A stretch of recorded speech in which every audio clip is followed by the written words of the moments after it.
I know when the world will end. The sun will turn into a white dwarf. Other things will happen too. Now, that will be the end of the world as we know it. So if this is what you mean by the end of the world, it will come even sooner. But I'm not afraid. It's inevitable. And the word of the Lord came unto me, saying, Son of man, set thy face against Gog, the land of Magog, the chief prince of Meshech and Tubal, and prophesy against him, and say, Thus saith the Lord God, Behold, I am against thee, O Gog, the chief prince of Meshech and Tubal, and I will turn thee back, and put hooks into thy jaws, and I will bring thee forth, and all thine army, horses and horsemen, all of them clothed with all sorts of armor, even a great company with bucklers and shields, all of them handling swords. Persia, Ethiopia, and Libya with them, all of them with shield and helmet.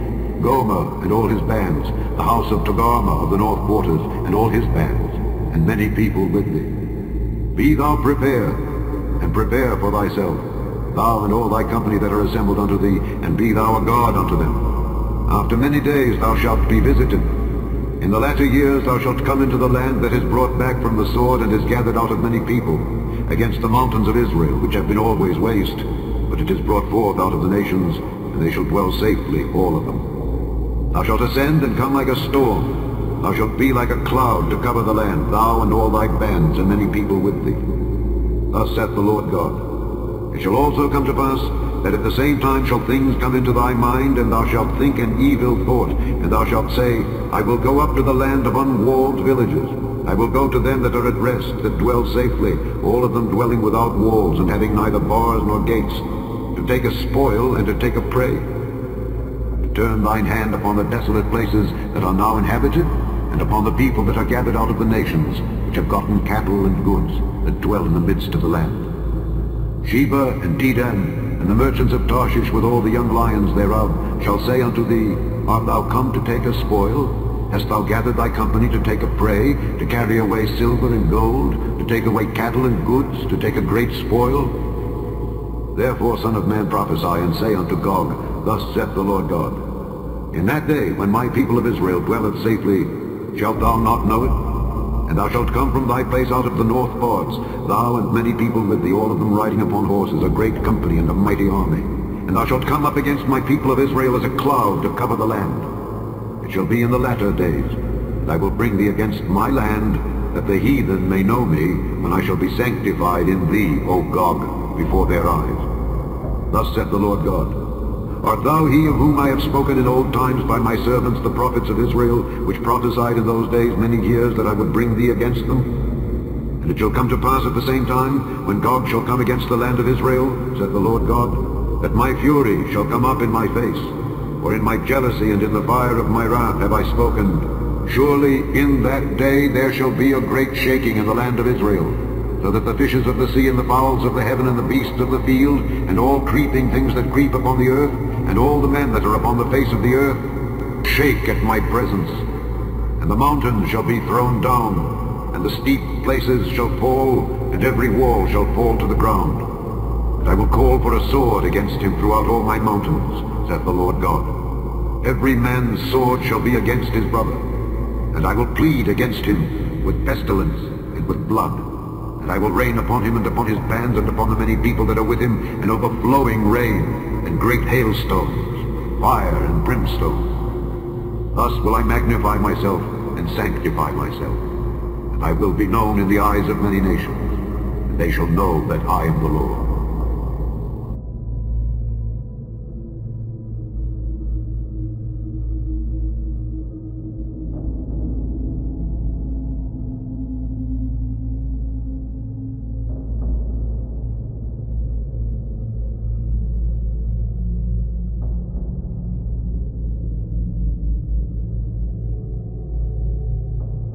And Jamie, there are new concerns this morning that Russia and Iran are helping Syria in its fight against the rebels.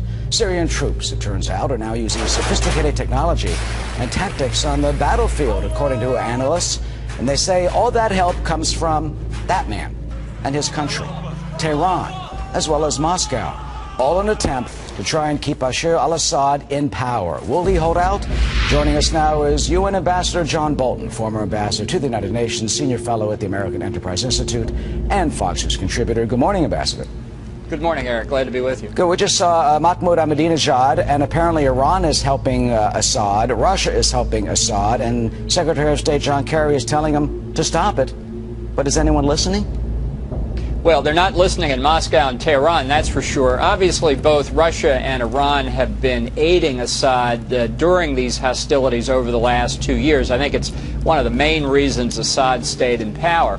But within the last several months, there seems to me to be little doubt but that Iran and Russia have both stepped up the quantity and quality of the assistance that they're providing. More sophisticated communications and targeting capabilities, more financial assistance, bringing in Hezbollah, which is a terrorist organization funded by Iran. And now, most significantly, Russia reaffirming it will sell a very sophisticated air defense system known as the S-300 to Syria. When you combine that with sales of MiG planes, sales of anti-ship missiles, and the deployment of over a dozen additional Russian warships to the Syrian area of the Mediterranean, all speaks of a significant Russian commitment and a significant Iranian commitment to keeping Assad in power. Apparently there are Iranian drones, there are Iranian mortar units, jamming equipment. Let's take a look at those S-300 Russian missiles. Man, oh man, if they're deployed, what does that mean for a potential no-fly zone that could be imposed by the West? Well, these missiles and radars that comprise the S-300, not necessarily the most sophisticated Russia has, but they are capable, in most analyst estimation, of defeating any aircraft other than stealth aircraft. Israel does not have stealth aircraft at present. Obviously, NATO forces, the United States do. But it dramatically escalates the sophistication that's available to Syria and potentially to Hezbollah in the Bekaa Valley in Lebanon to protect themselves. So it's a signal militarily to Israel and the West. It's also a big political signal as well that Russia really is all in here to keep Assad in power. And it's not just those missiles. There are reports that they're going to sell more MiGs to Syria. That really does complicate the situation. Right, and I think it demonstrates Russia's not about to let Assad fall. So while Secretary of State Kerry has spent the last several months persuading Russia to sponsor a peace conference in Syria, the Russians are doing everything they can to make sure that the peace conference result is preordained, namely that Assad is not going to negotiate to step out of power. I think that's been clear for a long time. The Russians do not share our interest in moving Assad out. Their interest is diametrically the opposite of ours in Syria, and that's why the Obama administration's effort to join with Russia the last 2.5 years has failed. Meanwhile, there's a rather blunt op-ed that former British Prime Minister Tony Blair has written in the Daily Mail of London about the Muslim religion, about Assad, claiming he's conducting ethnic cleansing. And look what Tony Blair writes this morning. He says, there is not a problem with Islam. There is a problem within Islam, from the adherents of an ideology that is strained within Islam, and we have to put it on the table and be honest about it. Here is a world leader coming out attacking violent extremist Islam. Your reaction? Well, I think he's a very courageous man. I've thought that for a long time, and I think he puts it very well in that passage you just read. It's not a problem with Islam, it's a problem within Islam. And if you're not prepared to talk about it, if you're not prepared to acknowledge the threat of radical Islamicists and the terrorist ideology that they profess, how are you ever going to be able to analyze and defend against it? I think that's one of our biggest problems here. People are afraid to offend Muslims generally by talking about Islamic terrorism when it's Muslims generally who are the biggest victims of Islamic terrorism. So I think perhaps Blair's courage in the UK could be a symbol here in the United States that we do need to put this on the table and talk about it. And we've seen the attacks in London, we saw the attacks in Boston, of course. Finally, what do we do about it? Well, I think that the idea that President Obama espoused at his National Defense University speech 2 weeks ago, that the war on terror is basically over, is manifestly false.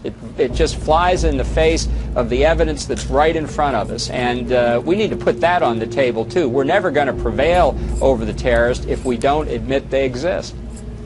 Ambassador John Bolton, thank you, as always, every Sunday for your insight. Good to see you. Thank you, Eric. Chapter 39. Therefore, thou son of man, prophesy against Gog, and say, Thus saith the Lord God, Behold, I am against thee, O Gog, the chief prince of Meshech and Tubal, and I will turn thee back, and leave but the sixth part of thee, and will cause thee to come up from the north parts, and will bring thee upon the mountains of Israel, and I will smite thy bow out of thy left hand, and will cause thine arrows to fall out of thy right hand. Thou shalt fall upon the mountains of Israel, thou and all thy bands, and the people that is with thee. I will give thee unto the ravenous birds of every sort, and to the beasts of the field to be devoured.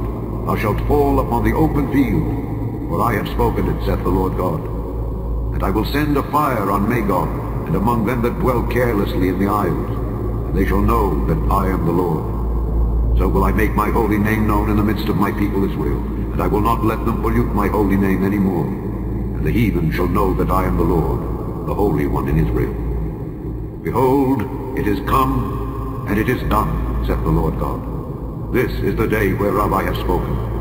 And they that dwell in the cities of Israel shall go forth, and shall set on fire, and burn the weapons, both the shields and the bucklers, the bows and the arrows, and the hand staves and the spears, and they shall burn them with fire 7 years, so that they shall take no wood out of the field, neither cut down any out of the forests, for they shall burn the weapons with fire. And they shall spoil those that spoiled them, and rob those that robbed them, saith the Lord God. And it shall come to pass in that day that I will give unto Gog a place there of graves in Israel, the valley of the passengers on the east of the sea. And it shall stop the noses of the passengers, and there shall they bury Gog and all his multitude, and they shall call it the valley of Hamon-Gog. And 7 months shall the house of Israel be burying of them, that they may cleanse the land. Yea, all the people of the land shall bury them, and it shall be to them a renown, the day that I shall be glorified, saith the Lord God. They shall sever out men of continual employment, passing through the land, to bury with the passengers those that remain upon the face of the earth, to cleanse it. After the end of 7 months shall they search. And the passengers that pass through the land, when any seeth a man's bone, then shall he set up a sign by it, till the buriers have buried it in the valley of Hamon-Gog. And also the name of the city shall be Hamona. Thus shall they cleanse the land.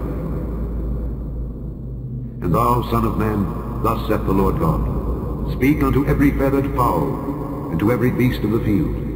Assemble yourselves, and come, gather yourselves on every side to my sacrifice that I do sacrifice for you, even a great sacrifice upon the mountains of Israel, that ye may eat flesh and drink blood. Ye shall eat the flesh of the mighty, and drink the blood of the princes of the earth, of rams, of lambs, and of goats, of bullocks, all of them fatlings of Bashan.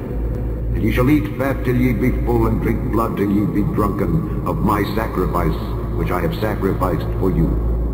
Thus ye shall be filled at my table, with horses and chariots, with mighty men, and with all men of war, saith the Lord God. And I will set my glory among the heathen, and all the heathen shall see my judgment that I have executed, and my hand that I have laid upon them. So the house of Israel shall know that I am the Lord their God from that day and forward. And the heathen shall know that the house of Israel went into captivity for their iniquity, because they trespassed against me.